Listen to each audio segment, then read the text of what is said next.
After one whole quart of brandy, like a daisy I'm away. Je suis en train d'apprendre à aimer mon corps.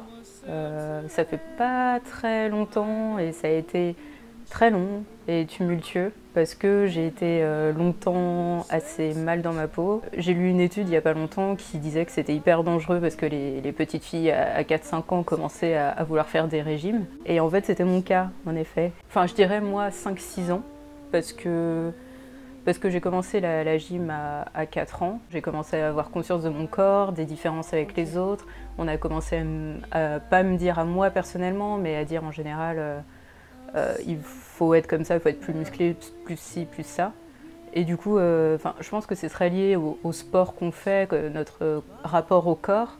Et parfois c'est très positif parce qu'on se dit wow, je peux faire plein de choses avec mon corps. Ça a été mon cas, mais c'était aussi un peu compliqué de me comparer aux autres filles en fait. En fait aujourd'hui c'est très bizarre parce que j'ai mûri et je suis plus réaliste. Mais moi en tout cas je me voyais vraiment beaucoup plus grosse alors que je n'ai jamais été en surpoids. Et voilà. Après c'est aussi dû au fait que dans ma famille je suis la seule à pas être en surpoids. Comme j'étais mal dans ma peau et que je me plaignais alors que j'avais pas à me plaindre en soi, ça embêtait mes parents, mais comme c'est pas trop leur éducation, leur caractère de faire des compliments, ils partent du fait que si tout va bien, on dit rien et qu'il faut dire quand il faut rectifier quelque chose. Je sais que j'ai plein d'amis qui me disent oui, mes parents, ma mère me disait tout le temps que j'étais belle, mais ça sert à rien parce que c'est ma mère. Mais moi, je trouve que ça sert quand même parce que du coup, moi, je l'ai pas entendu. Et du coup, je suis partie du fait que si on ne me disait pas fais attention à ça, essaye de rectifier ça, ça voulait dire que tout était mauvais. Donc j'avais pas un complexe spécifique, je me trouvais juste horrible. Maintenant ça me semble hyper bizarre. Après vers 10-11 ans, du coup depuis petite je me trouvais grosse et j'ai commencé à comprendre que j'étais pas grosse en soi, mais ayant commencé la gym à 4 ans, j'ai tout de suite été assez musclée. J'étais un peu dans une ambivalence où j'étais fière d'avoir de la force, de battre les garçons au bras de fer. Et en même temps, je me rendais bien compte où on me faisait comprendre que c'était pas esthétique pour une fille et qu'il fallait pas être trop musclée, quoi. Pendant longtemps, j'ai pas compris en fait le problème de cet argumentaire de me dire attention, il ne faut pas être trop musclé. Je répondais genre ah oui, je comprends, c'est vrai que c'est moche. Et c'est qu'il n'y a pas longtemps, parce que j'ai repris le sport, et j'ai des amis proches qui m'ont dit non mais fais attention de ne pas devenir trop musclé, parce que c'est ma morphologie, je prends très facilement du muscle. Et là ça a fait tilt avec mes 23 ans, et je me suis dit mais ça n'a pas de sens, pourquoi tu dis ça? Parce qu'à un moment donné, c'est mon corps qui fait ça tout seul, je prends pas de protéines, je me tue pas du tout à la musculation. C'est quelque chose qui me rend plus heureuse et qui fait que je suis sans doute en meilleure santé et elle s'inquiète, elle ou d'autres personnes vont s'inquiéter du fait que je paraisse trop musclée, donc c'est vrai que c'est assez étrange.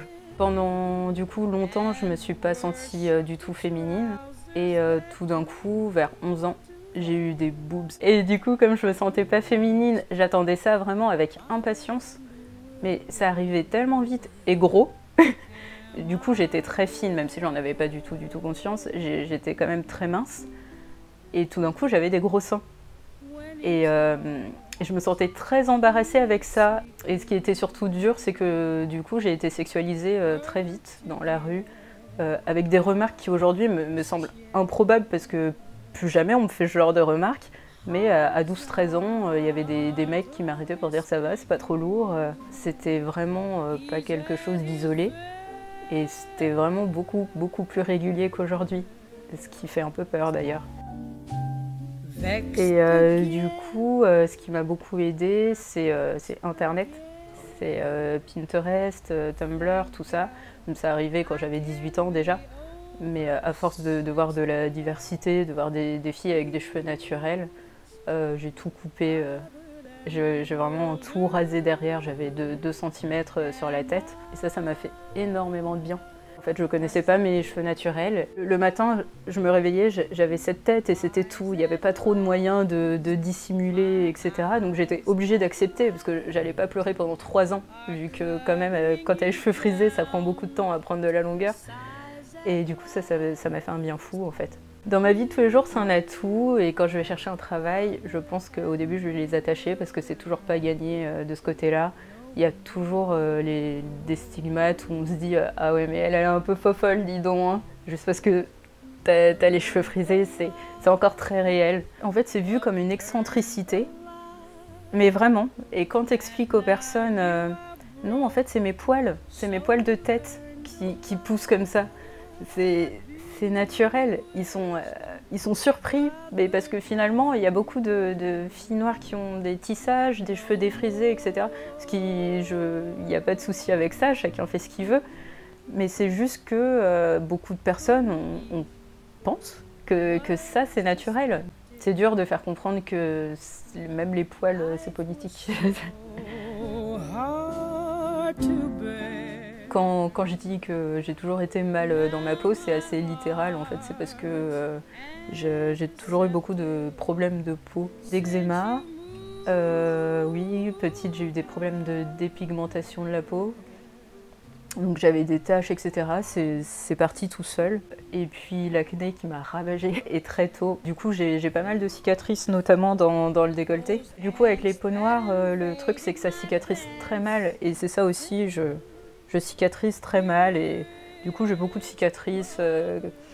Parfois pour rire, on me demande « Ah mais dis donc, ton copain il te bat ?» ou des trucs comme ça. C'est la seule chose, je crois, qui reste un peu difficile, mais je commence à m'y faire.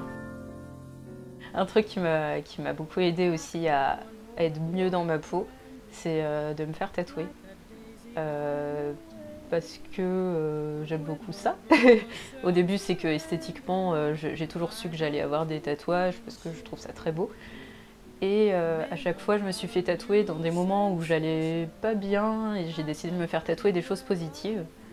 Et ça m'a vraiment permis de me réapproprier mon corps et de me dire bon, c'est à moi, je fais ce que je veux avec et il me ressemble plus maintenant. Le fait que la plupart ne soient pas visibles, quand je suis habillée, c'est dû et au fait que je travaille pas encore et que je veux pas trop me rajouter voilà, quelque chose pour être discriminée en plus.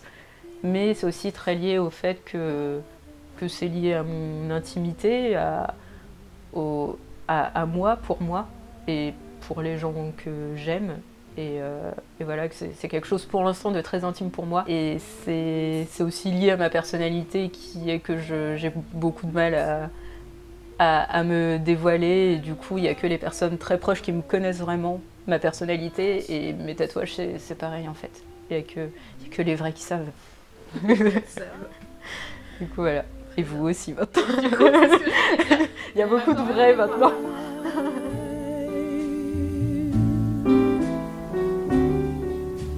Lost my heart, but what of it?